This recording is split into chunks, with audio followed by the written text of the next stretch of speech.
I spent my life building structures meant to last for centuries. But it only took 10 minutes of security footage to show me that the foundation of my own family was being eaten away by a monster in a suit. Welcome back to your ultimate destination for gripping revenge stories, family betrayals, shocking betrayals, and emotional justice. Subscribe now and join a community and tell us where you're watching from. Turn on the notification bell for our next story. Are you ready to witness the ultimate payback? Let's get started. I'm Mr. Zaha, and I'm 68 years old. In my world, Zaha is more than just a name. It is a state of being. It refers to the light that lingers after the sun has set, the glow of a life well lived, the warmth of a home built on the bedrock of honesty. I spent 40 years as a structural architect, designing skyscrapers that defied the wind and bridges that mocked the tides. But in my retirement, my greatest masterpiece was the peace I had cultivated within the four walls of my home. My wife, Angela, was the heartbeat of that peace. At 65, she was still the woman who could calm a storm with a single look. We lived in a house of soft echoes, the sound of turning pages, the hum of the garden bees, and the distant laughter of our daughter, Sarah, when she came to visit. This afternoon had started with the scent of jasmine. I had been in the backyard, meticulously pruning the roses, my mind occupied with nothing more taxing than the evening's dinner menu. I felt a sense of profound safety. We had done it. We had raised our child. We had saved our money, and we were gliding into the sunset. But as I stepped through the sliding glass doors into the kitchen, the Zaha shattered. The house was too quiet. The air felt heavy, as if the oxygen had been sucked out of the room. On the counter, a grocery bag had been dropped, a carton of eggs cracked and leaking a sticky, translucent trail onto the floor. Angela, I called. My voice felt small against the oppressive silence. I heard a muffled sound from the living room. It wasn't a cry. It was a rhythmic, hollow keening.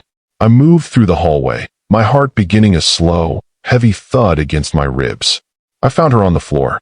Angela, the woman who had stood tall through every crisis we'd ever faced, was huddled in the space between the armchair and the wall.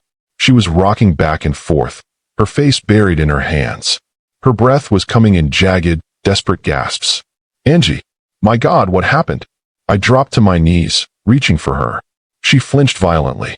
When she looked up, her eyes didn't see me. They were dilated, filled with a primal, glassy terror. Her skin, usually a healthy olive, was the color of wet ash. Dad? What's going on? I looked up to see Sarah standing in the doorway.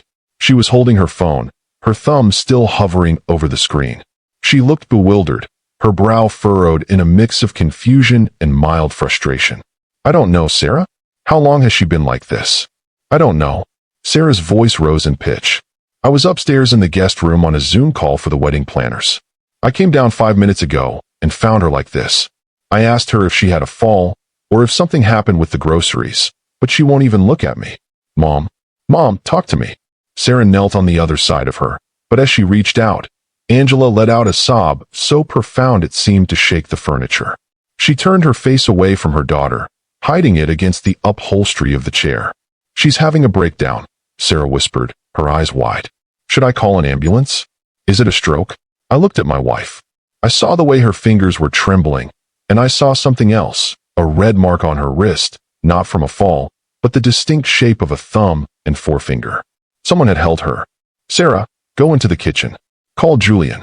Tell him to come over, I said, my voice dropping into a low, metallic tone that made Sarah blink. Julian? Why? He's at the firm. He's in the middle of a closing. Call him, I commanded. As Sarah retreated, her voice trembling as she spoke into her phone, I leaned in close to Angela. Angie, look at me. It's Matthias. I'm here. No one is going to hurt you. Who was here? Was it a burglar? She shook her head, a tiny, frantic motion. She leaned toward my ear, her voice a ghost of a whisper that chilled me to my very marrow. He said he'd kill her, Matthias. He said if I ever told her what he is, he'd make sure she disappeared. Who, Angie? Who said that? She couldn't say the name. She just looked up at the ceiling. In the corner of the room, hidden behind the molding of the decorative valance, was a small, black lens. 2 years ago, after a neighbor's house was vandalized, I had installed a state-of-the-art, 360-degree security system. It was my secret hobby, I liked the idea of a digital eye that never blinked. I had even linked it to a secure cloud server. I stood up. I didn't feel 68 anymore. I felt the old iron in my blood, the man who had overseen thousands of tons of steel. Sarah, stay with your mother. Don't leave this room. I walked into my study and locked the door. My hands were steady as I woke the computer. I logged into the security portal. I navigated to the 2 p.m. timestamp, 20 minutes before I had walked into the house. The video buffered for a second, then cleared into high-definition reality. I saw Angela in the kitchen, putting away the eggs. She looked happy. Then, the front door opened. Julian walked in. Julian, the golden boy. The man Sarah was set to marry in 3 weeks. He was a senior associate at a top-tier law firm, a man of expensive watches and polished smiles. On the screen, he didn't look like the man who brought us expensive wine at Sunday dinner. He walked into the kitchen with a predatory stillness. He didn't say hello. He walked straight up to Angela, and before she could even react, he reached out and gripped her wrist, the mark I had seen earlier. I turned up the volume. The audio was crisp. "Listen to me, you old crow." Julian's voice was a low, terrifying hiss. "I saw the way you looked at me at dinner last night. You think you're so smart? You think you found something?" Angela was gasping, trying to pull away. "I saw the girl, Julian. I saw you with her at the hotel. I saw you hit her. I won't let you marry my daughter." Julian laughed. It was a cold, empty sound. He leaned in so close their noses almost touched. "You tell Sarah one word of that, and I will destroy this family. I have friends in the DA's office. I have files on your husband's old firm that would send him to a cell for his remaining years. And Sarah? Sarah is mine. If you try to stop this wedding, I'll make sure she ends up in a place where you'll never find her. Do you understand?" He tightened his grip on her wrist until Angela whimpered. "Not if you understand," he barked. Angela nodded, tears streaming down her face. Julian smiled, a bright, charming smile that didn't reach his cold eyes. He patted her cheek. "Good girl. Now, I'm going to go get some coffee. When Sarah comes down, you tell her you're just feeling overwhelmed. If you drop a single hint, the clock starts ticking on your husband's freedom." He turned, adjusted his tie in our hallway mirror, and walked out the door with a jaunty step. I sat in the silence of my study, the image of his smiling face frozen on my screen. It was horrible, not because of blood or violence, but because of the pure, calculated evil of a man who was prepared to devour my daughter's life while holding her mother hostage with fear. Have you ever looked at someone you thought you knew and realized a monster was hiding behind their smile? Leave a yes in the comments if you've ever had to protect your family from a hidden threat. I leaned back in my chair. My peace was gone, but in its place was a cold, architectural clarity. Julian was a lawyer. He dealt in evidence, in leverage, in the destruction of reputations. He thought I was just an old man who pruned roses. He thought I was a relic of the past who didn't understand the power of the digital age. He forgot that I was the one who designed the foundations, and I knew exactly where the weight-bearing walls were. I knew exactly how much pressure it took to make a structure like Julian collapse into the dust. I reached for my phone. I didn't call the police. Not yet. I called an old friend from the construction days, a man who now ran a private investigation firm that specialized in high-level corporate vetting. "Matthias," the voice answered. "It's been a long time. I need a full sweep, Marcus," I said, my eyes still fixed on the screen where Julian was smiling at his reflection. "I have a name, a firm, and a 4K recording of a threat. I want everything. The mistresses, the offshore accounts, the skeletons. I want the ground to move under his feet." "Who's the target?" "A man who thinks he's going to be my son-in-law," I replied. "But he's about to find out that in this house, I'm the one who decides who stays and who goes." I closed the laptop and walked back into the living room. Sarah was holding Angela, looking up at me with tear-filled eyes. "Is he coming, Dad? Julian said he'd be here in 10 minutes. I looked at my wife. I squeezed her hand, a secret signal that the eye had seen everything. I saw the tiny flicker of hope in her gaze. "Yes," I said, a slow, dark smile spreading across my face. "He's coming, and we're going to give him a homecoming he'll never forget." The sound of Julian's car pulling into the driveway was a low, smooth hum, the sound of German engineering and unearned arrogance. I stood by the window, watching the charcoal-colored executive sedan come to a halt. Julian stepped out, looking every bit the savior. He adjusted the cuffs of his bespoke suit, checked his hair in the side mirror, and donned an expression of deep, performative concern. Inside the house, the atmosphere was thick enough to choke on. Sarah was sitting on the sofa next to Angela, rubbing her mother's back. Angela had stopped rocking, but she remained frozen, her gaze fixed on the floorboards as if she were trying to disappear into the grain of the wood. "He's here," Sarah whispered, relief flooding her voice. "Thank God." I didn't speak. I moved to the foyer, standing in the center of the hallway like a pillar of ancient stone. I felt the weight of the digital file I had just uploaded to a secure cloud server, a copy of the footage that was currently being mirrored to my private investigator's office. I was 68 years old, and my knees ached, but as the front door opened, I felt a surge of adrenaline that made me feel like I was back on a high-beam construction site, defying gravity. "Matthias." "Sarah." Julian's voice boomed through the house, perfectly pitched for a tragedy. He rushed into the room, his eyes scanning the scene. He ignored me at first, dropping to one knee in front of Angela and Sarah. I came as soon as I got the message. "Sarah, honey, you sounded frantic." "Angela, what on earth happened? Are you okay?" He reached out to take Angela's hand, the same hand he had crushed only 30 minutes prior. I saw Angela flinch, a microscopic tremor that Julian quelled by tightening his grip ever so slightly. It was a silent command. "Play your part, or else." "I don't know, Julian," Sarah sobbed. "She was fine this morning. Then Dad found her like this. She won't tell us what happened." Julian looked up at me, his eyes wide and innocent. "Matthias, did you see anything? Any signs of a break-in? Did she have a dizzy spell?" I looked directly into his pupils. I saw the intelligence there, and the absolute lack of a soul. He was testing me. He wanted to know if Angela had broken under the pressure of his threat. "The house was locked, Julian," I said, my voice as level as a blueprint. "But you know how it is with old structures. Sometimes the foundation shifts, and things that were hidden in the walls start to come to light." Julian's smile didn't falter, but I saw a flicker of something, a shadow of a doubt, cross his face. Indeed, old houses can be quite unpredictable. He turned back to Sarah. "Sweetheart, why don't you take your mother upstairs? She needs to lie down in a dark room. I'll stay here with your dad and make sure the house is secure. I can call a friend of mine, a top neurologist, just to be safe." "That's a good idea," Sarah said, standing up and helping Angela to her feet. "Come on, Mom. Let's go up." Angela looked at me, her eyes pleading. I gave her a slow, deliberate nod. "Go. I have the watch." As they disappeared up the stairs, the silence returned, but this time it was different. It was the silence of two predators in a cage. Julian stood up, brushing the dust from his trousers.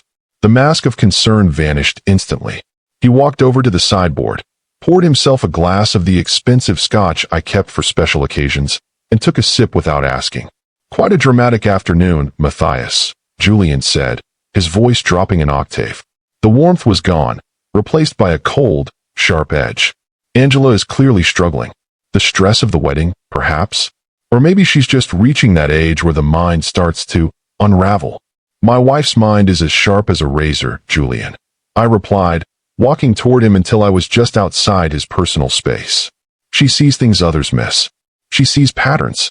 She sees the cracks in the facade." Julian chuckled, swirling the amber liquid in his glass. "Patterns can be hallucinations if you look at them long enough. And facades, well, everyone has one. Yours is this Zaha nonsense. This idea that you're a man of peace.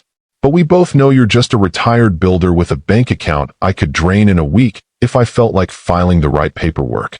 He took a step closer, leaning in just as he had with Angela on the footage. He smelled of expensive cologne and cold ambition. "I know she told you," Julian whispered. "I can see it in your eyes. You're angry. You want to hit me. You want to play the hero. But let's be practical, Matthias. I'm a senior partner in a firm that owns this city's legal system. I have folders on your daughter that would make her career evaporate. I have recordings of her talking about her firm's creative accounting that she shared with me in confidence. If I go down, Sarah goes with me. And she won't just lose her job, she'll lose her freedom." He patted my shoulder, a heavy, mocking gesture. "So here's what's going to happen. You're going to convince Angela that she had a moment of confusion. You're going to tell her that if she speaks of that girl at the hotel again, she's destroying her own daughter's future. We'll have a lovely wedding in 3 weeks. You'll walk Sarah down the aisle, and you'll retire into your quiet little garden while I take over the family legacy. Do we have an understanding, Zah? I looked at his hand on my shoulder. I could have broken his wrist in 3 places before he could blink. My heart screamed for it. But I thought of the footage. I thought of the horrible look on Angela's face. Physical violence was too quick, too merciful for a man like Julian. He didn't just need to be beaten, he needed to be demolished. You're a student of the law, Julian, I said softly. So you know that a structure is only as strong as its weakest point. And what's my weak point, Matthias? My love for your daughter. He sneered. No, I said. Your weak point is your vanity. You think you're the only one who knows how to use a camera. Julian's eyes narrowed. He looked around the room, his gaze snagging on the crown molding. He was a smart man. He knew the neighborhood had had security issues. But I had been careful. The lenses were pinholes, hidden in the shadows of the ornate woodwork. You have cameras? He asked, his voice losing a fraction of its confidence. I'm an architect, Julian. I design spaces. I know exactly where to place an eye so it sees everything and is seen by nothing. Julian laughed, though it sounded a bit forced. So what? You have a video of me talking to my future mother-in-law? Big deal. I'll tell Sarah I was comforting her. I'll tell the police I was helping her through a panic attack. My word against an old woman's delusions. It's not just the talking, Julian, I said, pulling my phone from my pocket. It's the grip on the wrist. It's the way your face changed when you thought no one was looking. It's the audio of you threatening to destroy this family. And then there's the matter of the other girl. The one Angela saw at the hotel. My friend Marcus is looking into her right now. He's very good at finding people who don't want to be found. Julian's face turned a mottled, ugly red. He set the glass down on the sideboard with a sharp clack. You think you can blackmail me? He hissed. I'll tie you up in court for the next 10 years. I'll have you evicted from this house before the month is out. I don't want to blackmail you, Julian, I said, stepping back and folding my arms. I want to show you something. Come with me to the study. I think it's time for a private screening. I'm not going anywhere with you. Then I'll just hit send on the email I have drafted to the managing partners at your firm. It contains the raw footage of your little pep talk with Angela. I'm sure they'd be very interested in the ethical implications of a senior associate using criminal threats against a family member. Julian froze. He was a man who lived and died by his reputation.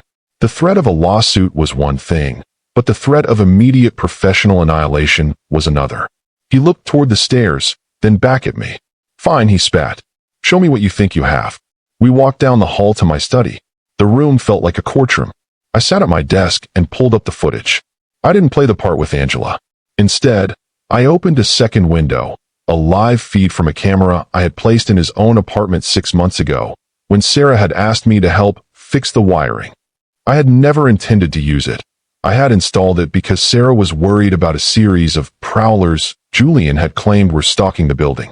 I realized now the prowlers were a lie he used to keep her away when he didn't want her there. The screen showed Julian's living room. On the sofa was a woman, not the one Angela had seen. A different one. She was crying, and Julian was on the screen, towering over her, holding her passport in his hand. You leave when I say you leave. Julian's voice came through the speakers. You're an illegal resident. One call from me, and you're in a cage. Now, get in the bedroom. The Julian in my study turned as white as a sheet. He reached for the keyboard, but I swiped it away. This is horrible, Julian, I said, my voice dripping with disgust. You don't just bully my wife. You're a trafficker. You're a predator who targets the vulnerable. This isn't just about my family anymore. This is about a monster who needs to be caged. Julian lunged for me, his hands reaching for my throat. But I was 68 years old, and I had spent my life lifting iron. I stepped aside with a grace he didn't expect and used his own momentum to shove him against the heavy oak bookshelf. Sit down, I warned. Julian slumped to the floor, his breathing ragged. The golden boy was gone. In his place was a small, terrified man who realized the foundation of his life was turning to dust. What do you want? He whimpered. I want you to stay exactly where you are, I said, picking up the phone. Because my daughter is coming downstairs in a minute, and she's going to watch these videos with us. And then, we're going to decide your future as a family. No, Julian pleaded. Don't tell Sarah. Please. I'll leave. I'll disappear. Just don't let her see me like this. I looked at the monitor, at the girl on the screen, at the terror in my wife's eyes. The Zaha is a man of light, Julian, I said. And the light has finally reached the corners of your life. It's time to see everything. The study felt like a pressurized chamber, the air thick with the metallic tang of fear and the low hum of the computer's cooling fans. Julian remained on the floor, his back pressed against the mahogany bookshelf. The arrogance that usually sat on his shoulders like a tailored cloak had vanished, leaving behind a man who looked suddenly aged, his skin sallow and his eyes darting toward the door like a cornered animal. I stood over him, my shadow stretching across the room, cast long and dark by the desk lamp. In that moment, I wasn't just Matthias, the man who pruned roses. I was the architect of his reckoning. Stay down, I said, the words heavy and final. I heard the creak of the floorboards in the hallway. Sarah was coming. I knew her footsteps, the light, hurried gait of a woman who had spent her life trying to keep up with a world that demanded perfection. Behind her was the slower, hesitant shuffle of Angela. The door handle turned. Dad? Julian? What's going on in here? I heard a loud thud, Sarah said as she pushed the door open. She stopped in the doorway, her eyes widening as she took in the scene. Her fiancé on the floor, disheveled and shaking, and her father standing over him like a sentinel of judgment. Julian? What are you doing down there? Dad, what happened? Angela stepped in behind her, her face still pale. When she saw Julian on the ground, a flicker of something, defiance, perhaps, crossed her features. She moved to the corner of the room, her eyes fixed on me. She knew the trap had been sprung. Get up, Julian, Sarah said, reaching out to help him. Don't touch him, Sarah, I said. The sharpness in my voice made her flinch. It was a tone I had never used with her, not even when she was a rebellious child. It was the voice of a man warning someone away from a structural collapse. Dad, you're scaring me. Why are you acting like this? Julian, tell me what's wrong. Julian tried to find his voice. He swallowed hard, his Adam's apple bobbing. Sarah, your father, he's having some kind of episode. He attacked me. He started talking about cameras and crazy conspiracies. He's not well, honey. We need to get him help. It was a pathetic attempt, a last-ditch effort to gaslight the very person who loved him. For a split second, I saw Sarah hesitate. She looked at me, her eyes searching for the father she knew, the gentle Zaha who fixed her broken toys and listened to her dreams. Is that true, Dad? She whispered, her voice trembling.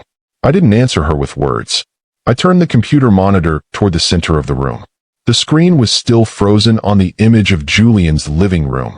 The woman on the sofa, the passport in Julian's hand, the look of predatory malice on his face. I didn't attack him, Sarah, I said softly. I just showed him the truth. And now, I'm going to show it to you. What is this? Sarah stepped closer, peering at the screen. That's Julian's apartment. Who is that woman? Julian, who is that? Julian scrambled to his feet, his hands outstretched. Sarah, don't look at that. It's a client. She's an asylum seeker. I was helping her with her paperwork. Your father is taking things out of context. He's spying on me. He put cameras in my home. That's a felony, Sarah. He belongs in jail. A client. I asked, my voice dripping with cold irony. Is that why you were holding her passport? Is that why you told her she was in a cage unless she did what you said? Is that how you practice law, Julian? Or is that just how you spend your Tuesday nights when you tell Sarah you're at the gym? I pressed play on the second video, the one from our own living room, recorded less than an hour ago. The room went silent as the audio filled the space. Julian's hiss, "Listen to me, you old crow," echoed off the walls. Sarah watched as her fiancé grabbed her mother's wrist. She watched as he threatened to destroy our family, to ruin her career, to make her disappear if Angela dared to speak about his double life. The silence that followed the video was more deafening than the threat itself. Sarah stood perfectly still. I watched her face transform. The confusion vanished, replaced by a devastating, high-definition clarity. It was the look of a person watching their entire future turn into a pile of ash. She turned slowly to look at Julian. He was backed against the wall again, his mouth opening and closing like a fish out of water. Sarah, I can explain, he stammered. I was just trying to protect our wedding. Your mother was being irrational. She was threatening to tell you lies about me. I had to be firm. I did it for us. For us. Sarah's voice was a whisper, but it carried the weight of a landslide. She looked at her mother, at the faint, red marks still visible on Angela's wrist. You put your hands on my mother. You threatened my father. You've been keeping a woman as a prisoner in your apartment. She's an illegal, Sarah. She doesn't matter. Julian shouted, his composure finally snapping into a jagged, ugly rage. I'm the one who matters. My career, my firm, our status. I've worked too hard to let a senile old man and a weak woman ruin it for me. The slap was so loud it sounded like a gunshot. Sarah hadn't just slapped him. She had struck him with the full force of her betrayal. Julian's head snapped to the side, a bright red handprint blooming on his cheek. He looked shocked, as if he couldn't believe a woman he considered a subordinate would dare to touch him. Get out, Sarah said, her voice shaking with a cold, focused fury. Sarah, be reasonable. Get out of this house, she screamed, the sound tearing from her throat.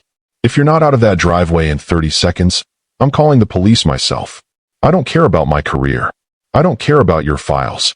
I'll burn my whole life down just to see you in a cell. Julian looked at her, then at me, then at Angela. He saw that the Zaha house was no longer a place of soft peace. It was a fortress of unified fury. He realized that the leverage he thought he had, the fear of scandal, didn't work on people who valued love more than reputation. Without another word, he turned and fled the room. We heard his heavy footsteps in the hallway, the front door slamming so hard the windows rattled, and the frantic spray of gravel as his car sped away. Sarah collapsed into a chair, her head in her hands. Angela was at her side in an instant, pulling her daughter into her lap, just as she had when Sarah was a little girl. They cried together, a shared, purging grief for a future that had been a lie. I stood by the window, watching the dust settle in the driveway. The sun was dipping lower, the shadows growing longer. I felt a strange mixture of relief and a simmering, unresolved tension. It's not over, I said quietly. Both women looked up. He's dangerous, I continued, turning back to them. A man like Julian doesn't just disappear. He's a cornered animal now. He's going to go back to his apartment. He's going to try to scrub the evidence. He's going to try to intimidate that woman into silence. We have to call the police, Dad, Sarah said, wiping her eyes. Her voice was stronger now, the executive in her taking charge of the crisis. I already have, I said. I sent the footage to Marcus, my investigator. He's a former captain in the Major Crimes Unit. He's already contacted the authorities. But Julian has connections. He has partners who will try to bury this to protect the firm's name. We can't just rely on the law. We have to make sure he has nothing to go back to. What are you going to do? Angela asked, her voice trembling. I'm going to use the one thing Julian values more than his life, I said. His reputation. Sarah, I need you to give me the login for your firm's private server. The one where you keep the employee conduct reports.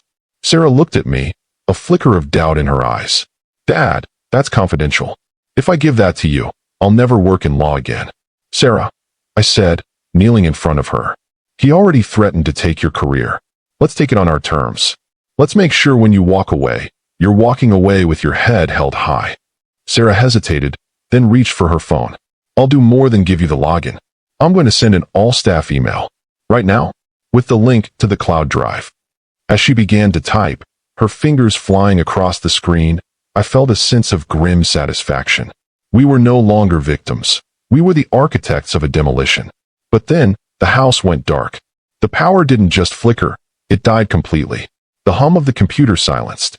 The lights vanished. The only light remaining was the dim, orange glow of the sunset through the window. The breaker? Angela asked, her voice tight with fear. No, I said, my hand instinctively going to the heavy brass letter opener on my desk. Julian didn't go to the airport. He's still here. I looked at the security app on my phone. The cameras were on a backup battery, but the Wi-Fi was down. The screen was black. Sarah, Angela, get into the pantry. Lock the door from the inside. Don't come out until you hear my voice. I commanded. Dad, no. We can't leave you out here. Sarah cried. Go. Now. I waited until I heard the heavy click of the pantry door. I moved through the darkened hallway, my footsteps silent. I knew this house better than I knew my own face. I had designed every joist, every beam, every hidden corner. I heard it then, the sound of glass breaking in the back mudroom. Julian wasn't a lawyer anymore. He was a man who had lost everything, and he had come back to take the one thing he couldn't own, our peace. I moved toward the kitchen, my heart thudding a steady, rhythmic beat. I wasn't afraid. I was a Zaha. I was 68 years old, and I was about to show this monster that you never, ever attack a builder in his own house.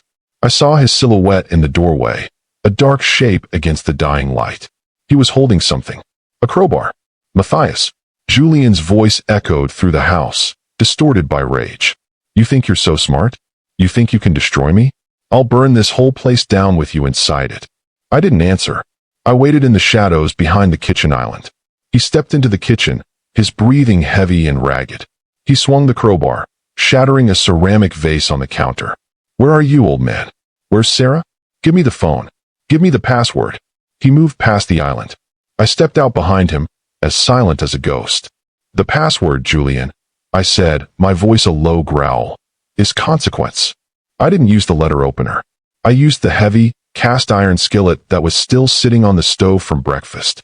I swung with the strength of 40 years on the docks, hitting him squarely in the shoulder. Julian screamed, dropping the crowbar as he fell to the floor. I didn't stop. I kicked the crowbar across the room and stood over him, the weight of the skillet still in my hand. You thought I was just a gardener, I said, the darkness of the kitchen amplifying my voice. You thought because I was kind, I was weak. Julian groaned, clutching his shoulder. You're going to jail for this. Maybe, I said. But the police are already at the end of the driveway. I saw the blue lights through the window before the power went out. You didn't cut the line well enough, Julian. The silent alarm at the gate still works on a separate circuit. As if on cue, the muffled sound of sirens began to rise from the valley, growing louder with every passing second. Julian looked at me, the terror finally reaching his eyes. He realized he hadn't just lost his career or his fiancée. He had lost his freedom. I stood there in the dark, watching the red and blue lights begin to strobe against the kitchen walls. I felt the foreman within me recede, replaced by the Zaha. The structure had held. The foundation was intact. The horrible thing on the cameras was over. But as I heard the police shouting at the front door, I knew that the rebuilding was only just beginning. Should I proceed to Act 4, the climax, where the legal and social fallout begins, and a surprise revelation from Julian's past threatens to flip the case? The kitchen was no longer a room. It was a stage illuminated by the frantic, rhythmic pulsing of police strobes. Red, blue, then black. Red, blue, then black. Each flash caught a frame of the wreckage, the shattered vase, the heavy iron skillet on the floor, and Julian, the once untouchable titan of the courtroom, reduced to a weeping heap on my linoleum. Hands. Show me your hands. The officers screamed as they breached the mudroom. I stepped back, my palms open and raised, the ancient posture of a man with nothing to hide. I watched as they swarmed Julian. They didn't treat him with the deference he was used to. There was no professional courtesy for a man found standing over a 68-year-old with a crowbar in a darkened house. He's the one. Julian shrieked, his voice cracking. He's been recording me. He's got illegal surveillance. He assaulted me with a weapon. One of the officers, a barrel-chested man with a face like weathered granite, looked at Julian, then at me, then at the crowbar lying 6 feet away. He looked at the bruised, trembling girl and the elderly woman emerging from the pantry, their faces streaked with tears and terror. Save it for the station, counselor, the officer growled, cinching the plastic zip ties until Julian winced. As they let him out, the house felt like it was finally exhaling. The air, which had been stagnant with the smell of Julian's expensive, metallic fear, began to circulate again. But as I sat at the kitchen table, Sarah and Angela clutching each other nearby, I knew the Za hadn't returned. The structure had held, but the internal damage was catastrophic. Dad, Sarah whispered, her voice sounding hollow. Marcus is on the phone. He says we need to get to the station. Now. Why? Julian's in custody, I said. Julian's firm just sent over a representative, Sarah said, her eyes fixed on her phone screen. They aren't just firing him, Dad. They're claiming that the files Julian had on us, the ones he threatened to release, contain evidence of a federal crime committed by your old architecture firm 20 years ago. They're saying if we move forward with the assault and kidnapping charges, they'll turn those files over to the DOJ. The silence that followed was a different kind of cold. My past. My legacy. The buildings I had spent my life designing. Matthias. Angela looked at me, her eyes searching. What is he talking about? I felt the weight of my 68 years. I felt every beam I had ever placed, and every corner I had ever cut in a world that demanded speed over safety. 20 years ago, during the waterfront project, there was a city official. He wanted to pay off to clear the environmental permits. If I didn't pay, the project would have collapsed, and 300 men would have lost their jobs. I did what I had to do to save the project.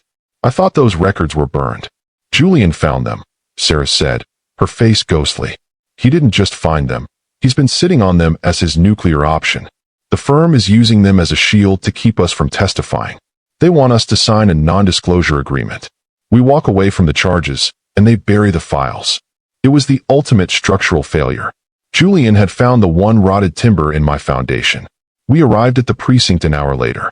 The lobby was a symphony of chaos, telephones ringing, officers shouting, and the low, constant hum of human misery.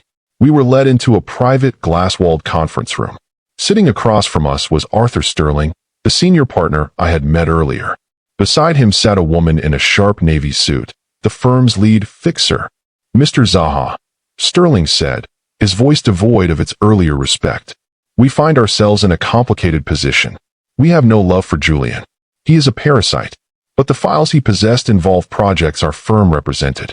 If those bribes come to light, it doesn't just hurt you, it hurts the firm's reputation. We cannot allow that. So you're blackmailing us to protect a predator?" Sarah snapped, her executive fire returning. "We are offering a mutual peace," the woman in navy said. "You drop the kidnapping and assault claims. We'll characterize the living room incident as a family dispute and mental health crisis. Julian will be allowed to resign quietly and move to another state. In exchange, the files regarding the waterfront project will be permanently deleted." I looked at Angela. I saw the marks on her wrist. I looked at Sarah, whose entire career was a casualty of this man's shadow. Then, I looked at the monitor on the wall, which was playing a news loop. "The woman," I said. "The girl Julian had in his apartment. What happens to her?" Sterling shifted in his seat. "She has been compensated. She has agreed to return to her home country and not cooperate with any prosecution. She is no longer a factor. They had bought everyone. They had paved over the cracks with gold and expected us to walk across the bridge as if it weren't swaying in the wind." "Dad, don't," Sarah whispered, sensing the shift in my posture. "If you go to prison at your age, if they seize the house, we lose everything." I stood up. I walked to the glass wall and looked out into the precinct. In a holding cell across the hall, I saw Julian. He was sitting on a bench, his tie gone, his shirt rumpled. He saw me. Even now, he had the audacity to smirk. He tapped his temple, a silent signal. "I'm smarter than you. I win." I turned back to the lawyers. "I'm an architect," I said, my voice echoing in the small room. "And one thing I learned early on is that you cannot fix a structural flaw by hiding it behind a fresh coat of paint. If the wood is rotten, the house will eventually fall. It might take 20 years, but the gravity always wins." "Mr. Zaha, be practical," Sterling warned. "I am being practical," I said. I pulled my phone from my pocket and tapped the screen. "What are you doing?" the woman in navy asked. "On my Zaha," I said. "And the light has to reach the corners. All of them." I turned the phone toward them. On the screen was a send confirmation. I hadn't sent the footage to the firm. I hadn't sent it to the DA. I just sent the waterfront files, the kidnapping footage, and the recording of this very meeting, which I've been streaming to a live cloud, to the City Chronicle and the Attorney General's whistleblower portal, I said. The lawyers froze. The woman in navy scrambled for her phone. "You've destroyed yourself," Sterling roared, standing up so fast his chair toppled. "You'll be indicted by morning." "I know," I said, a strange, profound peace washing over me. "But so will Julian. And so will anyone at this firm who helped him cover up his crimes. I've spent 20 years waiting for the wind to knock down that waterfront project. I'd rather pull it down myself than let a man like Julian use it to hold my wife hostage for one more second." The room erupted. The lawyers were shouting into their phones, trying to stem the hemorrhage of their reputations. Officers were rushing in, confused by the sudden shift in the room's energy. But I only had eyes for my family. Angela stood up. She didn't look afraid. She walked over and took my hand, her grip firm and steady. "I'm glad you told Matthias. I've hated those roses. They always smelled like that bribe to me." Sarah was crying, but she was nodding. "We'll fight it, Dad. I'm a damn good lawyer. I'll represent you myself." We'll tell them the truth, why you did it. We'll give them everything." Across the hall, the smirk had vanished from Julian's face. He was watching the precinct's television. The City Chronicle was already running a breaking news crawler. His name was there. His face was there. And beneath it, the words, "Federal Human Trafficking Investigation." He didn't look like a titan anymore. He looked like a man standing in the middle of a demolition zone, realizing too late that he was the one the wrecking ball was aimed at. I sat back down. I felt 68 years old, and I knew that the next few years of my life would be spent in courtrooms and perhaps a cell. I knew the Zaha of my retirement was over. But as I looked at my wife and daughter, I realized that for the first time in 2 decades, I could breathe. The structure had fallen, but the ground was finally clear. Matthias sacrificed his own freedom to ensure the man who hurt his family could never hurt anyone again. It's the ultimate Zaha, finding peace through total honesty. If you believe that the truth is worth any price, drop a truth in the comments below. Matthias Zaha, a man in a dark trench coat, a federal agent, stepped into the room. He looked at the lawyers, then at me. "We just received a very interesting data dump. I think we need to have a long talk." "I've been waiting 20 years for this talk, Agent," I said, standing up and offering my wrists. "Let's get started." The courtroom was silent, a vast cathedral of polished marble and heavy oak that had become my second home over the last 14 months. I sat at the defense table, my hands folded atop the wood. I looked down at them. They were thinner now, the skin like translucent parchment, but they no longer shook. The weight of the secret I had carried for 20 years was gone, and in its place was a lightness that even the thread of a prison cell couldn't diminish. The judge, a woman with silver hair and eyes that had seen the full spectrum of human fallibility, looked down at the sentencing report. "Mr. Zaha," she began, her voice echoing in the cavernous room. "In my 30 years on the bench, I have rarely seen a case of such profound moral complexity. You admitted to a felony that occurred 2 decades ago, a crime that had remained undiscovered. You chose to expose your own guilt, knowing it would lead to your ruin, solely to ensure that a predatory man could not use that guilt to continue a cycle of abuse and trafficking." I felt Angela's hand on my shoulder from the row behind me. I didn't turn around, but I felt the warmth of her through my suit jacket. "The law is a rigid structure, Mr. Zaha," the judge continued, "but it is also an instrument of justice. Given your cooperation in the Human Trafficking Task Force, your role in dismantling the corruption within Julian's former firm, and the fact that you came forward voluntarily, this court finds that the interests of justice are not served by your incarceration." A gasp rippled through the gallery. Sarah, who was sitting at the table as my co-counsel, let out a sob she had been holding back for over a year. "I am sentencing you to 3 years of house arrest and 500 hours of community service," the judge declared, striking her gavel. "But I suspect, Mr. Zaha, that your community has already begun to pay you back for the truth you told." As the room erupted into a low murmur of shock and relief, I finally turned around. Angela was there, her face radiant despite the tears. Sarah threw her arms around my neck, her executive armor completely melted away. We had lost the life we knew. The house was being sold to pay for the legal fees and the restitution fines. But as we walked out of that courthouse, I had never felt more like a Zaha. 6 months later, we were settled into a small cottage on the edge of the valley, not far from the community garden. It was a modest place, half the size of our old home, but it had a wide porch and a view of the mountains that felt like a gift from the heavens. The horrible thing on the cameras had been the catalyst for a total demolition of our lives. But as I stood on the porch of the cottage, I realized that we hadn't just survived. We had been reborn. Julian was gone. He had been sentenced to 15 years in a federal penitentiary, his name a byword for disgrace in every legal circle in the country. The woman from his apartment, Elena, had not been deported. With Sarah's help, she had obtained a special visa for victims of trafficking and was now finishing her degree at the local university.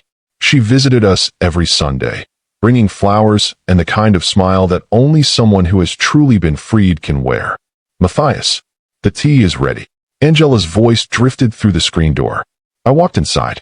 The cottage smelled of lemon zest, and the lavender Angela still insisted on growing in window boxes. We were poor in the way the world counts money, but we were wealthy in a way Julian could never comprehend. Sarah was there, sitting at the small wooden table. She had started her own practice, a non-profit legal clinic that specialized in representing victims of workplace harassment and domestic abuse. She didn't wear designer suits anymore. She wore denim and a look of deep, quiet satisfaction. "How's the garden, Dad?"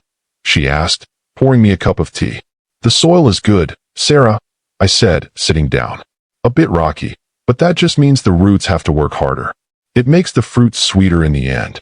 We sat in silence for a while, the kind of comfortable, heavy silence that only exists between people who have seen the worst of each other and loved what remained. "Do you ever regret it?" Sarah asked suddenly, her eyes searching mine. "Losing the house? The career? The Zaha piece you worked so hard for?" I looked at my daughter. I saw the strength in her jaw, the same strength I had seen when she stood up to the senior partners of the most powerful firm in the city. I looked at Angela, whose wrists were free of marks and whose eyes were no longer fixed on the corners of the room in fear. "I didn't lose my peace, Sarah," I said. "I finally found it. The peace I had before was a facade. It was a beautiful building with a rotted foundation.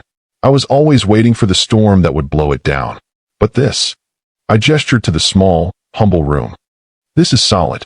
This is built on the truth. And the truth is the only structure that can actually hold a life." As the sun began to set, casting that long, golden Zaha glow over the cottage, I walked back out onto the porch. I looked at the old security system monitor I had kept, not to spy on anyone, but as a reminder. It was disconnected, its screen dark and silent. I realized then that I didn't need cameras anymore. I didn't need to watch for the shadows because I was no longer afraid of what lived in them. The story of the man who came home to find his wife crying had ended. But the story of the man who walked through the fire to bring his family into the light was just beginning. I sat in my rocking chair, the wood creaking a familiar, rhythmic tune. I closed my eyes and breathed in the scent of the valley. I am Matthias. I am 69 years old now. I am a man who lost his home, his reputation, and his savings. And for the first time in my life, I am a true Zaha. Victory isn't always about keeping what you have. Sometimes, it's about having the courage to let go of everything to save what truly matters. Matthias and Angela lost their house, but they found their souls. If this story touched your heart, please leave a comment with the word restoration and share one thing you've learned about the power of the truth. Thank you for being part of this journey. Thank you so much for watching my story all the way to the end. Your support means everything. Don't forget to subscribe to my channel and drop a comment below. I'd love to hear your thoughts.